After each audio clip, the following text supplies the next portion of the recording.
Hello everyone, this is professor MH और आज के इस वीडियो में we will discuss lecture number 18 MCom part 2 semester 3 as per NEP 2020।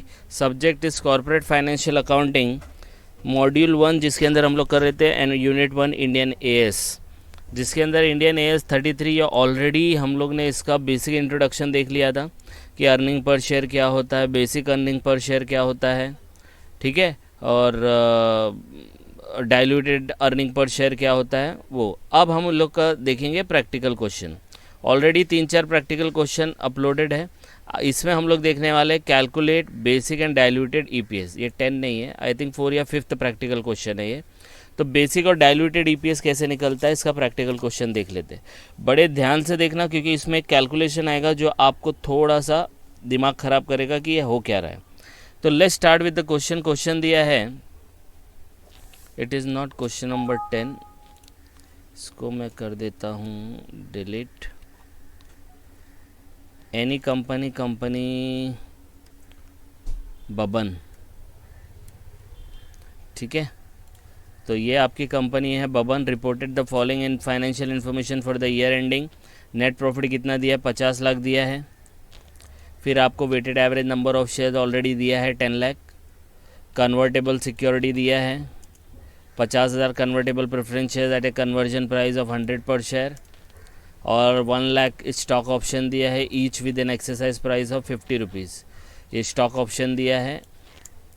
Face value of the ordinary share 10, market price 120 चल रहा है average during the year, ठीक है। You are required to calculate basic EPS and diluted EPS. तो सबसे पहला क्या करना है, जैसे ही आपको पता चला कि ईपीएस निकालना है तो इसका फार्मूला आपको लिख लेना है। तो फार्मूला क्या है? तो पहले बेसिक ईपीएस का फार्मूला लिख लेते हैं। यहाँ पे अपने पास क्वेश्चन है ऑलरेडी, तो पहले बेसिक ईपीएस का फार्मूला लिखते हैं। तो बेसिक ईपीएस का फार्मूला क्या है? प्रॉफिट और loss attributable to equity share holder. तो प्रॉफिट एंड लॉस दिया है, नेट प्रॉफिट दिया है, कुछ दिया नहीं है, तो यही नेट प्रॉफिट आपका क्या होगा? Profit attributable to equity share holder. वैसे इक्विटी शेयर होल्डर को प्रॉफिट कैसे मिलता है पता है ना आपको? हम लोग करते थे सेल्स माइनस वेरिएबल, कंट्रीब्यूशन आता था, कंट्रीब्यूशन में से फिक्स कॉस्ट माइनस करते थे, profit before interest and tax आता था, फिर एक एक करके इंटरेस्ट माइनस करते थे, टैक्स माइनस करते थे, प्रॉफिट आफ्टर टैक्स आता था, प्रॉफिट आफ्टर टैक्स के बाद प्रेफरेंस डिविडेंड माइनस करते थे, तब जाके profit available to equity share holder आता था। अब यहाँ पे कुछ इन्फॉर्मेशन नहीं दिया तो 50 लाख पूरा क्या हो जाएगा आपका? Profit attributable to equity share holder, ठीक है। तो आपके पास 50 लाख आ गया। अब weighted average number of equity share outstanding during the period तो ऑलरेडी क्लियर कर दिया है, ये रहा 10 लाख है। तो 10 लाख आपको नीचे डिवाइड करने आएगा, डिवाइड करेंगे आंसर। तो बेसिक ईपीएस कितना है? 5 रुपये। तो एकदम सिंपल है। अब डाइल्यूटेड ईपीएस पे आते हैं। तो सबसे पहले डाइल्यूटेड ईपीएस का फॉर्मूला लिखते हैं। डाइल्यूटेड ईपीएस का फॉर्मूला क्या है? Profit attributable to equity share holder when diluted shares potential are converted into equity ordinary equity share. तो आपको प्रॉफिट ही लेना है। तो प्रॉफिट तो अपने पास दिया है, लेकिन ये प्रॉफिट को जब डाइल्यूटेड निकालते तो एडजस्ट करते। किससे एडजस्ट करते? डिविडेंड से एडजस्ट करते हैं, इंटरेस्ट से एडजस्ट करते हैं। ये मैंने आपको एक्सप्लेनेशन वीडियो में बताया था। फिर ऐसा कोई खर्चा होता है जिसका डाइल्यूटेड का कोई खर्चा आया तो वो एक्सपेंस को आप एडजस्ट करते हो। तो ऐसा तो कुछ दिया नहीं है, क्योंकि हमारे पास देखो ये कन्वर्टेबल प्रेफरेंस शेयर्स दिया है, इसका कोई रेट नहीं दिया है, तो हम लोग सोचेंगे डिविडेंड का कोई इफेक्ट नहीं आएगा। स्टॉक ऑप्शन में ना डिविडेंड आता है ना इंटरेस्ट आता है, कुछ नहीं, तो अज्यूम हो गया कि ये वाले का कोई भी प्रॉफिट के ऊपर इफेक्ट नहीं है। तो इसका मतलब अपना जो प्रॉफिट है ये प्रॉफिट एट्रीब्यूटेबल ये सेम यही होगा 50 लाख, ठीक है। बस निकालना क्या है? नंबर्स निकालने, weighted average number of equity share. तो जो आउटस्टैंडिंग है प्लस करके बोला है ना, तो आउटस्टैंडिंग जो ये 10 लाख ही रहेगा, plus weighted average number of diluted जो डाइल्यूट होने वाले हैं, डाइल्यूट होने वाले। तो डाइल्यूट कौन से होने वाले हैं? ये जो कन्वर्ट होने वाले। तो ये है एक 50,000 है और ये 1 लाख है, ठीक है। तो ये जो 50,000 कन्वर्टेबल ऑप्शन है इसको आप कन्वर्ट करेंगे तो 50,000 शेयर्स है, तो अब 10 लाख नहीं होंगे तो कितने शेयर हो जाएंगे? 10 लाख प्लस 50,000 हो जाएंगे, ठीक है। समझ में आया? और ये जो स्टॉक ऑप्शन है देखो, इसका क्या है ना मसला है। स्टॉक ऑप्शन यही वाला कैलकुलेशन है। एक्सरसाइज प्राइस कितना है इसका? 50 है। तो देखो मार्केट भाव से मार्केट में चल रहा है 120 और ये ले कितने में रहे 50 में, तो इसमें प्रॉब्लम आने वाला है। अब प्रॉब्लम आने वाला है, इसकी वजह से क्या होगा कि आप ज़्यादा शेयर इश्यू कर देंगे तो अर्निंग को इफ़ेक्ट आ जाएगा। तो गवर्नमेंट क्या बोलती है कि जब कभी भी आप स्टॉक ऑप्शन दो, मोस्टली ये स्टॉक ऑप्शन के साथ होता है और वो प्राइस पे देते हैं जो एवरेज से कम हो, तो क्या करने का, देखो ऐसा करने का। तो इम्पैक्ट ऑफ स्टॉक ऑप्शन कैसा है, एक्सरसाइज प्राइस है 50 रुपया पर share, number of stock option कितना है 1 लाख, तो प्रोसीड फ्रॉम एक्सरसाइज प्राइस से कितना होगा, तो 1 लाख इंटू 50 करेंगे तो 50 लाख रुपए मिल गए। ठीक है, कोई भी बंदा अगर 1 लाख स्टॉक ऑप्शन है 50 रुपये का एक है तो 50 लाख रुपए कंपनी को मिले। अब 50 लाख कंपनी को मिले तो 50 लाख में कंपनी कितने शेयर इश्यू करेगी, तो 1 लाख ही इश्यू करेगी, क्योंकि उन्होंने बोला है स्टॉक ऑप्शन है ना 1 लाख, तो 1 लाख ही इश्यू करेगी। लेकिन कर रही कितने में, 50 में कर रही है। अब 50 में कर रही है तो कंपनी वाले को कम मिल रहा है ना। सेम चीज़ अगर वो मार्केट में बेचेगी तो 120 में बिकेगी, तो उसको पैसा ज़्यादा आएगा। तो गवर्नमेंट क्या बोलती है कि स्टॉक ऑप्शन में जब कभी भी आप शेयर्स दो तो उसको मार्केट प्राइस से कंपैरिजन ज़रूर कर लेना।